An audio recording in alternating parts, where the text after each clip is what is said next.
Good morning, welcome back. Bricks with holes in. We've got quite a few of them.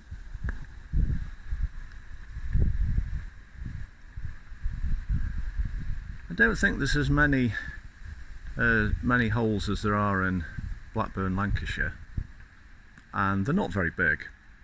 I suppose we have to count them. No, not going to do that. Right, so it's now Wednesday. Matt started yesterday with his new apprentice Brad, who's a really nice lad, a bit quiet but we'll sort him out. And basically what they did was get used to the site, move materials around, get them where they need to be, so piles of bricks and blocks and reclaim bricks. The reclaim bricks are going on this face at the end and the little bit right at the end, and then we're having new bricks everywhere else, and blocks for the inner skin. And what I had done on Monday was to create a washout area for the cement mixer, because when you finished at the end of the day, the last thing you need to do is to leave a load of crust in your cement mixer, because that's not good. So we've got a little playpen to tip all the washout into, a little platform for the mixer to be on. We've got cement, sand in the front and everything else we need. So yeah, it's all systems go today. Right, here we go. No mucking about. No. Straight in. Right.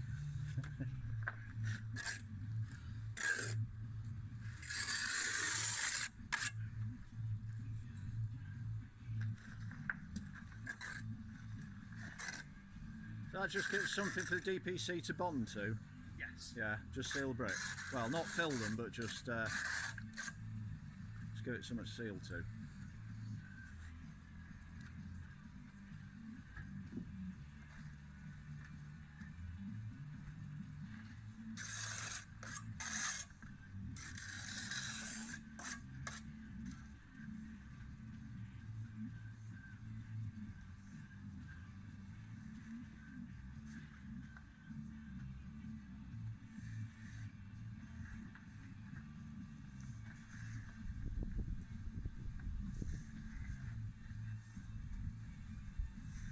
That level of precision, you could be a tailor.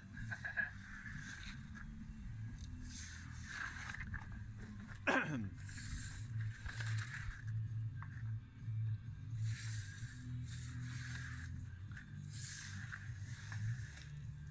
only just says. Look at that. Nice.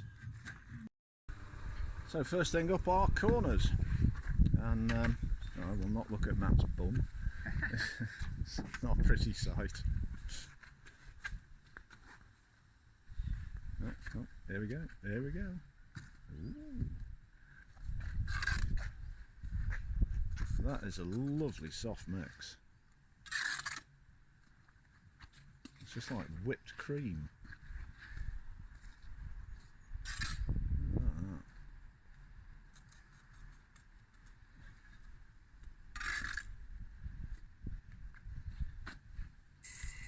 It's taken a really long time to get to this point.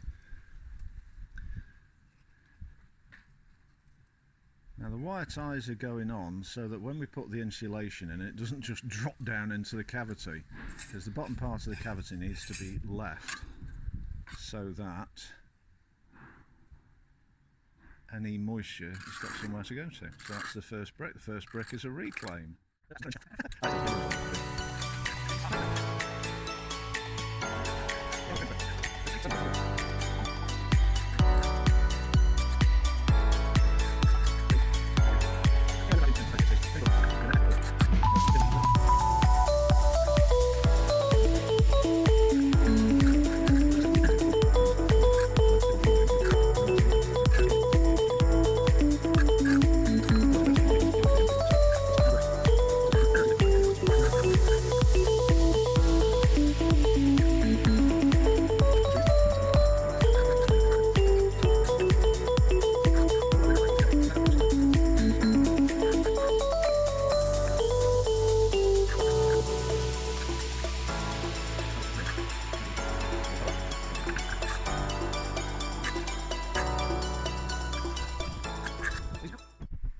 good afternoon.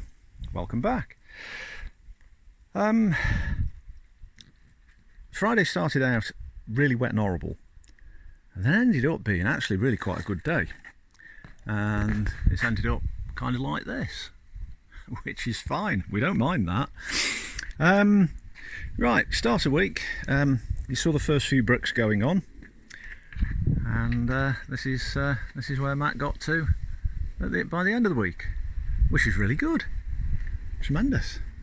And well, the day started out really wet. Wasn't entirely sure whether anything was going to happen, but finished the top. Oops, sorry, contrast.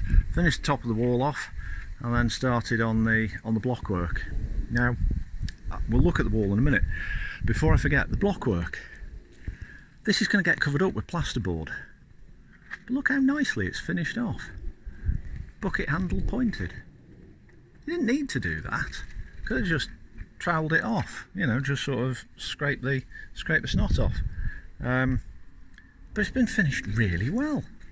This is the sort of professional I'm dealing with. Oh my god. No, it's really good. I am so pleased. I am so impressed. That's just really. That's a puddle. That's just really nice. So glad we got him. And we got some insulation in. This is 75mm. Well, it's sort of Rockwool is a brand, but it's this kind of stuff. And that'll be in the cavities, give it some insulation. But the brickwork, oh wow! So these are the reclaimed bricks. This was the outhouse, and myself and Richard took that down and dressed the bricks, and they're a pile under there, hidden, and now they're going back up.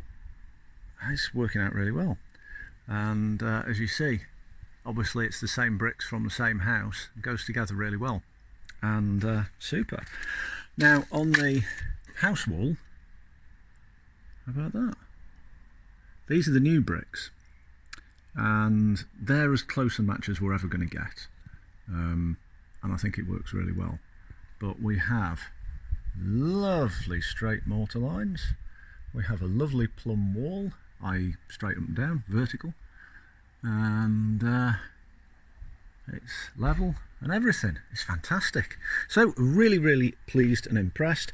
And although it's Matt's apprentice Brad, it's kind of like his first job. He's picking it up really quickly. He's good on mixing. The mix he's doing, cement mixes, mortar mixes, sorry, cement is part of mortar, are really well. So yeah, so I'm really happy. Customer's happy too, which is even more important. But then we come to the subject of the roof. Oh heck. I'll just paddle through this puddle. Now the roof is giving me some concern. Bear in mind that we're going over to there, that brick, and we're coming across to here. So the middle is about half a brick in from the edge of the windowsill there. That's the middle of the extension. It's 3.3 metres from either edge. Okay, we can't go above that. And the angle that the roof will come down at, follow the finger, is 17.5 degrees. For the tiles that we're using, it cannot be less than that. It can be more, but it can't be less. We can't make it more because that's a fixed point, and that is theoretically a fixed point. So if I work back down from there for where my rafter comes, or the bottom of my rafter comes, it's the bottom of my the bottom of the rafter touches that corner at 17.5 degrees, which means that it's going to be covering up part of that window, or part of the doorway. Can't have that. So what we're going to have to do is to drop the doorway down a brick. But if you follow that mortar line, oops, it's not a problem, because I'll take that sill off. That sill does not need to be there, and that will allow me to temporarily drop down the door or door frame and pack that out. When it's all finished, it won't matter, because those doors are far higher than they actually need to be, far taller than they actually need to be. Because if you see the top of that door, okay, follow the door frame along an imaginary line, you're about a brick above the top of the back door frame. So that's how tall it is. Okay, so we've had to compromise. There's no choice about that. It's the only way we can get this design to work. But it's not a problem. This is what you have to do. You take the plans from the architect, which were measured when there was a conservatory here and an outhouse here, so it couldn't be completely accurate, and then you interpret it for the conditions you find yourself in. That's engineering. That's building. That's what you do. So that's what we're doing. And by the end of next week, all being well, we should have this corner up, follow the finger, and there is a possibility that we might have the lintel and the gable up as well, or the steel, not lintel, and it's sitting under that pile over there. So yeah, it's going really well. Really happy. The playpen is working. The washout area for the cement mixer, that's working really well. Pad for the mixer, and so on and so on. Yeah, happy, very happy. I was very lucky to get Matt. He might not think he's lucky to be working with me. Tough. Anyway, there we go. So thank you for watching. I'm not on site next week because I don't need to be here. There's nothing for me to do. Well, there is things I can do, but nothing I need to do. But I will pop in from time to time and I'll show you how we get on. And there we go. Thank you for watching.